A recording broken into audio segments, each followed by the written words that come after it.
ওয়াজামেন আকসাল মাদিনাতে রাজুন ইয়াসা, শহরের দূর প্রান্ত থেকে এক ব্যক্তি দ্রুত তাদের কাছে চলে আসলেন। কলা, এবং সে লোকটা বলল, ইয়া কওম ইত্তাবিউল মুরসালিন, হে আমার জাতি, তোমরা এই প্রেরিত রাসূলদের অনুকরণ করো। এবং ওই হাবিবে নাজ্জার এসে বললেন যে আচ্ছা, আপনাদেরকে দাওয়াত দিয়েছেন, দাওয়াতের কোনো বিনিময় কি চাচ্ছেন আপনি তাদের কাছে? তখন এই তিন রাসূল বলেন যে না, আমরা তাদের কাছে কোনো বিনিময় চাই না, আমাদের বিনিময় আল্লাহর কাছে। তখন হাবিবে নাজ্জার তাদেরকে বলল যে দেখো, আত্তাবিউ মাল্লা ইয়াসুলুকুম আজরা, তোমরা এমন লোকদের অনুকরণ করো যে তারা তো তোমাদের কাছে কোনো বিনিময় চাচ্ছে না, তারা অর্থ উপার্জন করার জন্য তোমাদের কাছে আসে নাই, তারা তোমাদের কাছে কিছু চায় না। হুম মুহতাদুন, তারা হেদায়েত প্রাপ্ত, কাজেই তোমরা তাদের দাওয়াত গ্রহণ করো।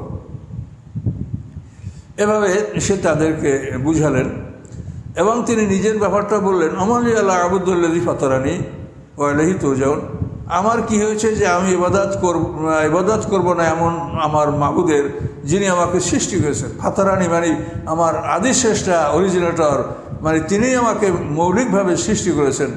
ওয়া ইলাইহি তুরজাউন, এবং তার কাছে তোমরা ফিরে যাবে। তোমরা সেই আল্লাহর ইবাদত কেন করছো না এবং এই আহ্বানকারীদের আহ্বান কেন স্বীকার করছো না?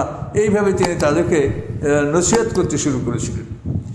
তো এখানে এই দাওয়াতের বিনিময় হচ্ছে নবী রাসূল পয়গম্বর এবং তাদের পক্ষ থেকে যারা রাসূলের রাসূল হন, তারা কখনোই দাওয়াতের বিনিময়ে কেউ চান না, নবীও চান না, এখনও চান না। এখনও মানুষেরা মানে দাওয়াত যেটা করা হয়, আমরা যেটা আল্লাহর পথে মানুষকে দাওয়াত দিচ্ছি, এর কোনো বিনিময় নেই। তবে মানুষকে যখন কেউ কোথাও ডাকে, তার সময় নষ্ট হয়, এই সময়ের মূল্য দেওয়ার জন্য একটা মানুষকে এমন কিছু দিতে হয় যাতে এই লোকটা নিজে চলাফেরা করতে পারে এবং এই কাজ করতে পারে। এবং ইসলামী রাষ্ট্রে তো এগুলোর দায়িত্ব ছিল সরকারিভাবে এই সমস্ত দায়ী কারা দাওয়াত দিবে, এটা সরকারের পক্ষ থেকে, ইসলামী রাষ্ট্র পক্ষ থেকে এরা নিয়োগ পেত যে এই লোকগুলি দাওয়াতের কাজ করবে এবং তারা রাষ্ট্রের পক্ষ থেকে ভাতা পেত। এটা কিন্তু আবু বকর সিদ্দিক, ওমর ফারুক রাদিয়াল্লাহু তাআলা আনহুমা এদের জমানার থেকে এগুলি প্রচলন সমাজে হয়েছে। কাজে সমাজে দাওয়াতের জন্য কেউই বিনিময় চায় না। আমরা তাফসীর করছি, এর কোনো মূল্য আমরা চাই বা পৃথিবীর কোনো মানুষের মূল্য দিতে পারবে? হ্যাঁ, তারপরে একটা মানুষ যখন একটা কাজের মধ্যেই লিপ্ত থাকে, তো সেই কাজের মাধ্যমে তার জীবিকাটা আসতে হবে। এটা তো আগে ইসলামী রাষ্ট্রপক্ষে তাদেরকে ভাতা দেওয়া হতো, তো এখন রাষ্ট্রপক্ষ থেকে ভাতা যখন দেওয়া হয় না, ওই সিস্টেম নাই। ব্রিটিশ শাসন আমলে মুসলমানদের অকুপাইড স্টেটগুলি একর করা আছে, বিভিন্ন রকম সমস্যার সৃষ্টি হয়।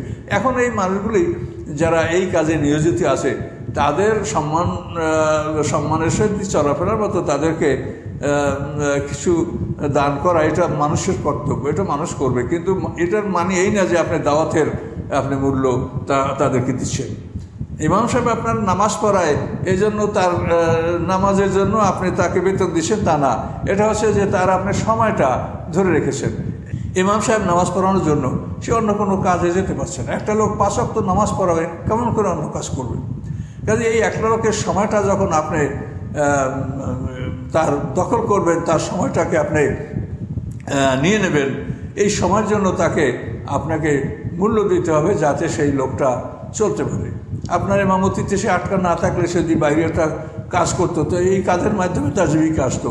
এখন সে কাজ করার সুযোগ যখন নাই, তখন আপনি তাকে যে টাকাটা দিচ্ছেন এটা তার সময়ের মূল্য। এটা মনে করবেন না যে তার নামাজের মূল্য আপনি দিচ্ছেন।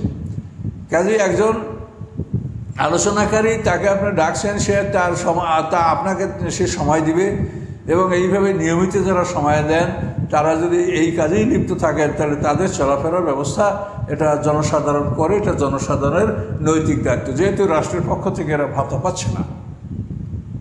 এই জন্য এই বিষয়ে সকলেরই সতর্ক থাকতে হবে। যারা মানুষকে দাওয়াত করে তাদেরও এটা সতর্ক থাকতে হবে, আবার যারা আলেম ওলামা যাচ্ছেন তাদেরও সতর্ক থাকতে হবে। বর্তমান সমাজে এটার মধ্যে কিন্তু অনেক বাড়াবাড়ি হচ্ছে। আমরা খবর শুনে আশ্চর্য হয়ে যাই যে বহু টাকা পয়সা, ভালো বক্তারা যারা ভালো গাইতে পারে, মানুষকে হাসাতে কাঁদাতে পারে, এইরকম বক্তা যদিও কোরআনের তাদের গভীর জ্ঞান নাই, এরা মানুষের কাছ থেকে বহু টাকা পয়সা কন্ট্রাক্ট করে আদায় করে। এটা কিন্তু জুলুম। আল্লাহ বলছেন লা তাজলিমুন ওয়া লা তুজলামুন, জুলুম করো না, তোমাদের উপরে জুলুম করা হবে না। এটা হলো একটা সৌজন্যমূলক কাজ, এখানে একটা রেমুনারেশন, একটা পারিশ্রমিক একটা লোক অতখানি পাবে যাতে আপনি বিবেচনা করবেন যে একটা মানুষ তার সময়টা নষ্ট করছে, আমাকে সময়টা দিছে, এই সময়ের জন্য আমরা তাকে এমন কিছু দেই যাতে সেই লোকটা এই কাজ চালিয়ে যেতে পারে এবং এই কাজের মাধ্যমে তার ভরণ পোষণ এই ব্যবস্থাটা হতে পারে। তার কারণ মানুষের যদি পিছনে অভাব থাকে তার সেই মানুষ কিন্তু সঠিকভাবে কাজ করতে পারে না। দেখেন আল্লাহ রসুলের অভাব দূর করছেন আল্লাহ তাআলা। প্রথমে তো বিবি খাদিজার সাথে তার বিবাহের মাধ্যমে আল্লাহ রসুলের অভাব দূর করে দিলেন, যার ফলে আল্লাহ রসুল মানে এককভাবে ইসলামের জন্য ধ্যান চিন্তা মগ্ন থাকা, হেরা গুহায় ধ্যান করা, এগুলি কিন্তু আল্লাহ রসুল সুযোগ পেয়েছিলেন, যেহেতু তার পারিবারিক কোনো কাজের জন্য তার চিন্তা করতে হতো না।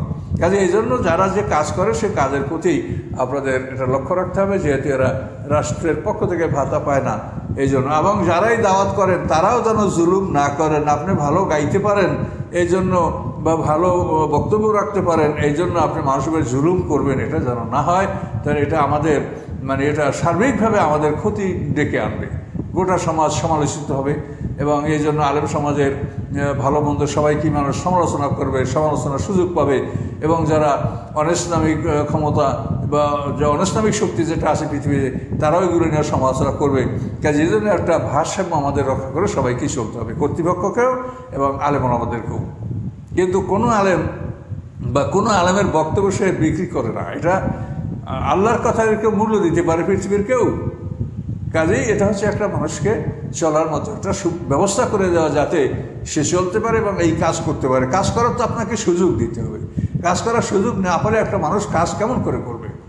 এই জন্য ইমামদের ভাতা, তারপরে এভাবে দিন প্রচারকারীদের ভাতা, এগুলি তো সব দেখেন যারা পৃথিবীর 1 নম্বর মানুষ, যাদেরকে আল্লাহ কোরআনে অনুকরণ করতে বলেন, সেই মানুষগুলিতে প্রথাগুলি চালু করে গেছেন। এটা তো এখন নূতন কিছু না। কাজে এই বিষয়টা সতর্কতার সহিত লক্ষ্য করতে হবে। ওই ব্যক্তি হাবিবে নাজ্জার তাদেরকে কিছু নসিহত করছেন, তাকজিমিন দুনিয়া আলেহা, আমি কি আল্লাহকে বাদ দিয়া বহু ইলাহ ধরবো, বহু ইলাহ অনুকরণ করব? হ্যাঁ, এই ইউরিদিন রহমান, এবং সেই ইলাহগুলি কেমন ইলাহ যে রহমান যদি কোনো ক্ষতি করতে চায় তো তারা আমার কোনো উপকার করতে পারবে না। আমি কি এমন আল্লাহকে বাদ দিয়ে এমন ইলাহার অনুকরণ করব যে আমার রহমান আল্লাহ যদি কোনো ক্ষতি করতে চায় তো লা তুগনি আন্নি শাফাতুহুম শাইআ, তো তাদের সুপারিশ আমার কোনো কাজে আসবে না, তারা আমার কোনো উপকার করতে পারবে না। ওয়ালা ইউনকিযুন, এবং তারা আমার রব যদি আমাকে কষ্ট দেন, শাস্তি দেন, ক্ষতি করেন, তারা আমাকে তা থেকে ওরা মুক্তও করতে পারবে না। কাজেই এমন ইলাহাদেরকে আমি ইবাদত করব যে আল্লাহর মোকাবেলায় তারা আল্লাহর ক্ষতি ঠেকাতে পারবে না, আমার বিপদ উদ্ধার করতে পারবে না। ইন্নিদাল্লাহ ফি দলালে মুবিন, এটা যদি আমি করি তাহলে তো আমি স্পষ্ট ভুল পথে অবস্থান করছি। কাজে এটা কখনোই হতে পারে না।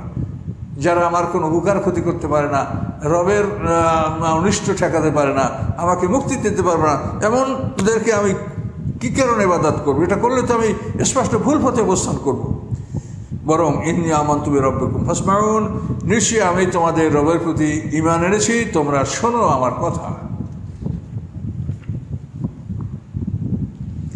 এইভাবে যখন হাবিবে নাজ্জার তাদেরকে দাওয়াত দিতে লাগলেন তখন ওই এন্তাকিয়া শহরবাসীরা একসঙ্গে তার উপরে ঝাঁপিয়ে পড়লো, এমনভাবে তাকে আক্রমণ করলো যে তাকে এমনভাবে মারধর করলো, তাফসীরকাররা বলেন যে তাকে জমিনে ফেলে এমনভাবে তারা পায়ে পিষে মারলো যে তার নারী বুড়িগুলি সব মলধার থেকে বের হয়ে গেল। এমনভাবে মানে পদদলিত করে লোকটাকে তারা পাড়িয়ে মানে পায়ে পিষে পদদলিত করে লোকটাকে তারা মেরে ফেললো।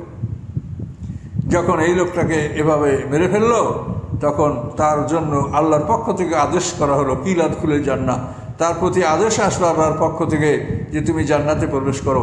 অর্থাৎ সে জান্নাতে প্রবেশের আদেশটা ওখানেই পেয়েছেন। কিন্তু মৃত্যুর পরে প্রত্যেকটা মানুষ বরজাকে অবস্থান করবে, বরজাকের পরে হাসরের ময়দানে উঠবে, তারপর বিচার হবে, আমলনামা দেওয়া হবে, তারপরে প্রকৃতভাবে মানুষ জান্নাতে যাবে।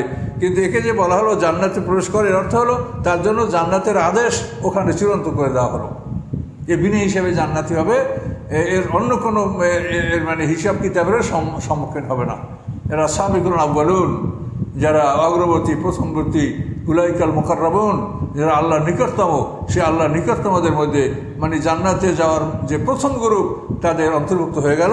এটার জন্য অর্ডারটা ওই সময় হয়ে গেল। তার শাহাদাতের সাথে সাথে তার জান্নাতের অর্ডারটা আল্লাহ চূড়ান্ত করে দিলেন। এই জন্য বলা হলো যে জান্নাতে প্রবেশ করো, অর্থাৎ তোমার জান্নাতে প্রবেশের অর্ডারটা চূড়ান্ত করা হলো।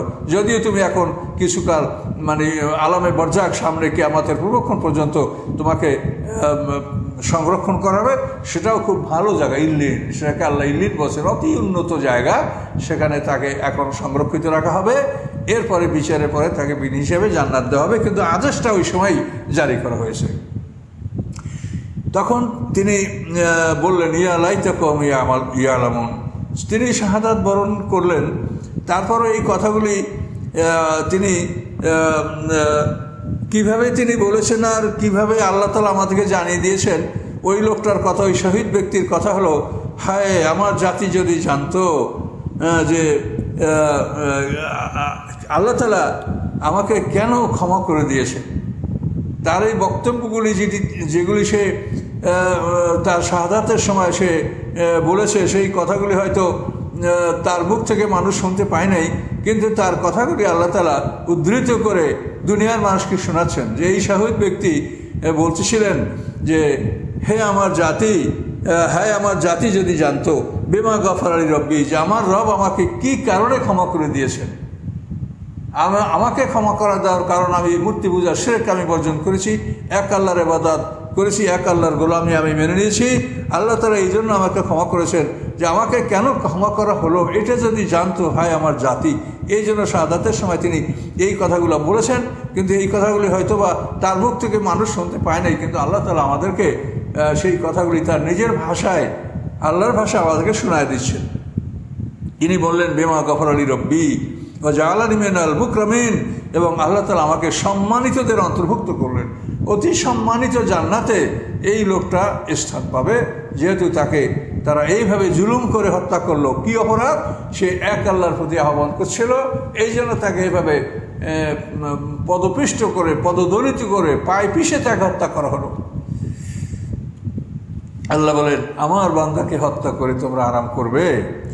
আল্লাহ বলেন এই ঘটনা ঘটার পরে আল্লাহ বলেন আমি কী করলাম, আনজালনা আলা কওমিন মিন বাদি মিন জুনদিন মিনাস সামা।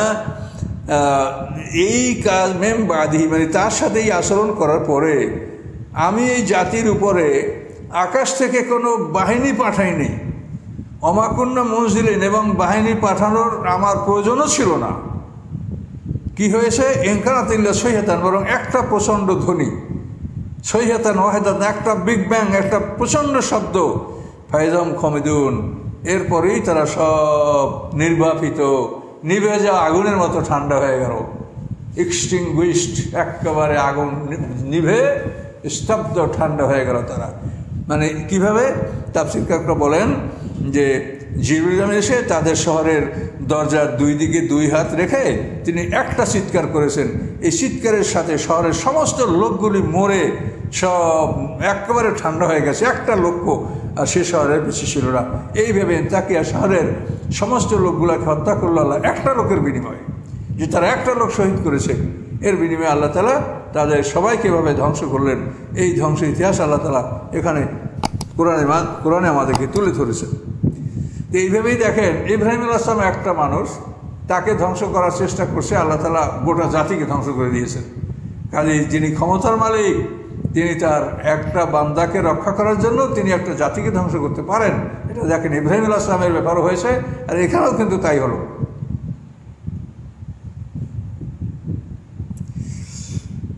আল্লাহ বলেন ইয়া হাসরাতান আল ইবাদ, আফসোস মানব সমাজের প্রতি, আফসোস আমার বান্দাদের প্রতি। তারা আমার গোলামের স্বীকৃতি তারা দেখ কি না দেখ, কিন্তু গোলাম অবশ্যই আল্লাহর। আমরা কেউ স্বীকার করে, যে স্বীকার করে সে ধন্যবাদ, সে কামিয়াব। আর স্বীকার না করলে তাকে তো আল্লাহ তাআলা স্বীকার করাবে, এবং সেই সময় তো কোনো ফায়দা হবে না।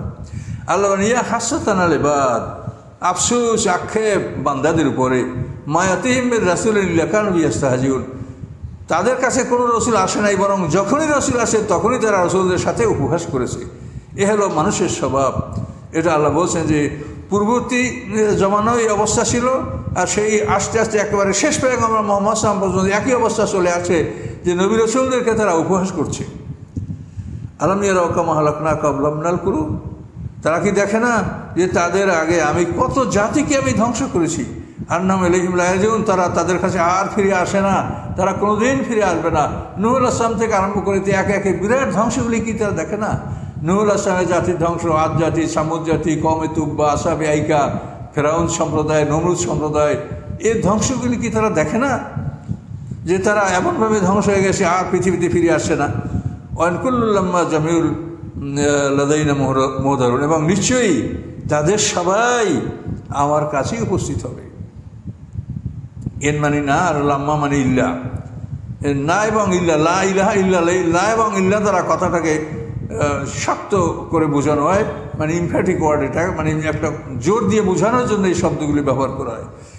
তো ওয়ান কুল্লুল লাম্মা জামিউল লাদাইনা, আল্লাহ বলেন তাদের সবাই, কেউ বাদ থাকবে না, সবাই আমার কাছে উপস্থিত হবে, তাদেরকে উপস্থিত করা হবে। আমার আদেশে ইসরাফিল আলাইহিস সালাম সিংহা ফুঁকবে এবং এই দুইটা ফুৎকার হবে। প্রথম ফুৎকার 40 বছর চলবে, মাঝখানে 40 বছর বিরতি, তারপর দ্বিতীয় ফুৎকার 40 বছর চলবে। এই প্রথম ফুৎকারে ধ্বংস, দ্বিতীয় ফুৎকারে আবার সব পুনরায় সৃষ্টি হবে এবং সবাই আমার কাছে উপস্থিত হবে। আল্লাহ বলেন সবাই আমার কাছে উপস্থিত হবে, সবাইকে উপস্থিত করা হবে।